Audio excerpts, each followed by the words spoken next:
नमस्कार साथियों, इस क्लास में आपका स्वागत है। आज हम बात करने वाले हैं संत मुल्कदास जी के बारे में। इससे पहले मैं बता दूं कि हमारे जो संत काव्य की साहित्य की जो क्लासें हैं उनको ज़रूर देखिए और आदिकाल को भी देखिए। तो चलिए शुरू करते हैं आज संत मुल्कदास जी को। संत मुल्कदास जी, इनका जन्म है वो 1574 में हुआ। तो ये बात आपको ध्यान रखनी है। संतों की जन्म तारीख है, उनका क्रम लगाया जा सकता है, पूछा जा सकता है। इनका जन्म कड़ा नामक स्थान है जो इलाहाबाद उत्तर प्रदेश में। इस स्थान पर इनका जन्म हुआ। पिता है वो सुंदरदास खत्री थे। गुरुजी हैं इनके पुरुषोत्तम नाम है, जो इनकी सुख सागर रचना के अनुसार है। तो अगर सुख सागर रचना के अनुसार पूछे तो पुरुषोत्तम है, आपको ऐसा करना है। इनकी प्रमुख रचनाएं काफ़ी महत्वपूर्ण है और इन्होंने रचनाएं भी काफ़ी लिखी है। तो ये रचनाएं परीक्षा में पूछी जाती है। तो इनकी 11 जो रचनाएं, इनका ध्यान जरूर रखें।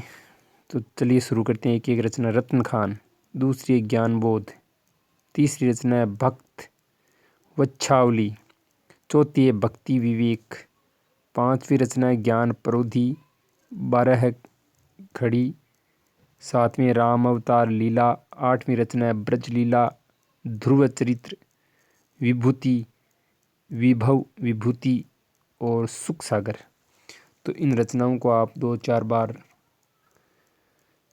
इनको कहीं लिख कर याद करें या वीडियो को 2-3 बार देख कर आप याद इनको कर सकते हैं। ये रचनाएं ज़रूर प्रश्न में मुल्कदास जी की रचनाएं हैं वो प्रतियोगी परीक्षा में पूछी जाती है। अब शुरू करते हैं। विशेष तथ्य, मुल्कदास जी है, उन्होंने अवधी और ब्रज भाषा में काव्य रचना लिखी है। तो इनके अगर कोई प्रश्न आएगा तो या तो इनके जन्म है या इनकी रचनाएं या 4 कथन सत्य या असत्य की पूछ कर दे सकते हैं। तो ये आपको ध्यान रखना है। ज्ञान बोध रत्न खान, ज्ञान प्रोधि आदि रचना अवधी भाषा में।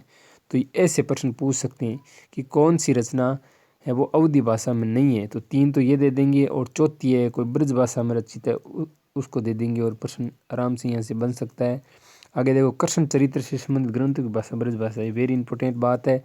कवि ने संस्कृत फारसी अन्य बोलियों के शब्द का भी प्रयोग किया है। तो ये बात आपको ध्यान रखनी है। आगे देखिए, मुल्कदास जी की रचनाओं में ज्ञान बोध सबसे महत्वपूर्ण है। तो ये वेरी इंपॉर्टेंट बात है। इसमें निर्गुण ब्रह्म की उपासना, अंतः साधना, भक्ति, ज्ञान, वैराग्य, निवृत्ति, प्रवृत्ति आदि 5 खंडों में वर्णन है। तो पूछ सकते हैं ज्ञान बोध में क्या क्या शामिल है, या ये पूरी पंक्ति देख कर पूछ सकते हैं कि ये विशेषता किस ग्रंथ में है। 5 रतन खान के 10 परिच्छेदों में, रतन खान ये भी इम्पोर्टेंट है इनकी रचना जो आप पढ़ के आए हो। ये 10 परिच्छेदों में है रतन खान। और इसमें एक तो वैराग्य, एक नश्वरता, एक निष्काम जीवन, मनन, मुक्ति, इनका वर्णन मिलता है इसमें रतन खान में और ज्ञान बोध में जो आप ऊपर पढ़ चुके हैं। छठा देखो, मुल्कदास जी कविता में आख्यान शैली में मिलता है। मुल्कदास जी कविता में आख्यान शैली का प्रयोग मिलता है। तो ये वेरी इंपॉर्टेंट बात है। सुंदरदास ने मुल्कदास जी की जीवनी लिखी। तो ये भी आपको ध्यान रखना है, पूछी जा सकती है। अब देखेंगे मुल्कदास जी की चर्चित पंक्तियाँ हैं, इनको आप देखो। पहले अजगर करे न चाकरी, पंछी करे न काम। बहुत पूछी जाती है ये और लोकप्रिय भी काफ़ी है। अब तो अजपा जपूं मन मेरे,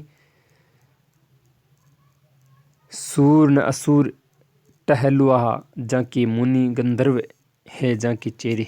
तो ये, और तीसरी देखो, नाम हमारा खाक है, हम खाकी के बंदे, खाक ही से पैदा हुए, अति गाफिल गंदे। तो ये 3 पंक्तियाँ काफ़ी चर्चित हैं। मैंने वही पंक्तियाँ लिखी है जो काफ़ी चर्चित हैं। तो अब हम तेज़ी से वो रिवीजन करेंगे बिना ज़्यादा समय लगाए।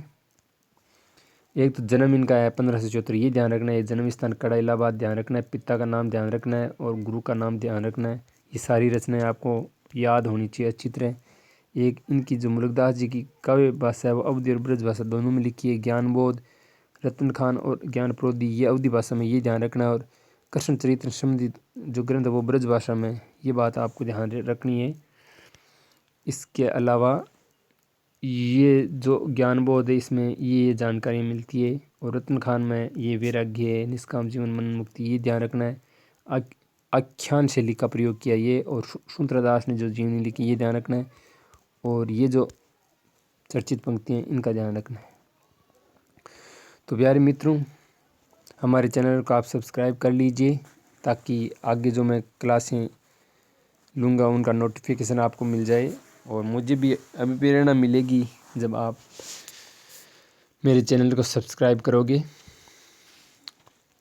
तो मैं अपनी क्लास को यहीं विराम देता हूँ। धन्यवाद।